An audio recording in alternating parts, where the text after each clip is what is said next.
আসন্ন জাতীয় সংসদ নির্বাচন ও গণভোট নিয়ে বিএনপির ভারপ্রাপ্ত চেয়ারম্যান তারেক রহমানের সঙ্গে ইউরোপীয় ইউনিয়নের রাষ্ট্রদূত মাইকেল মিলারের বৈঠক অনুষ্ঠিত হয়েছে। আজ মঙ্গলবার ৬ জানুয়ারি রাজধানীর গুলশানে বিএনপি চেয়ারপারসনের কার্যালয়ে এ বৈঠক অনুষ্ঠিত হয়। নির্ধারিত তারিখে নির্বাচন যাতে অবাধ ও শান্তিপূর্ণভাবে অনুষ্ঠিত হয়, বৈঠকে এ ব্যাপারে ফলপ্রসূ আলোচনা হয়েছে বলে জানিয়েছেন বিএনপির স্থায়ী কমিটির সদস্য নজরুল ইসলাম খান। সন্ধ্যায় ঘণ্টাব্যাপী বৈঠকে গুরুত্ব পায় আসন্ন জাতীয় নির্বাচন।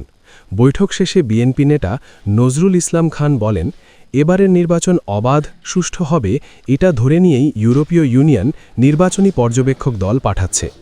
এর আগে দিনভর বিএনপির বিভিন্ন পর্যায়ের নেতৃবৃন্দের সঙ্গে বৈঠকে অংশ নেন তারেক রহমান। বিকেলে এমনই এক বৈঠক শেষে বিএনপি চেয়ারপারসনের উপদেষ্টা মোহাম্মদ আব্দুস সালাম বলেন, তারেক রহমানের ধারাবাহিক বৈঠক ও দিক নির্দেশনা আসন্ন ত্রয়োদশ নির্বাচনে দলকে কাঙ্ক্ষিত ফলে এগিয়ে নেবে। CTC news, Canada.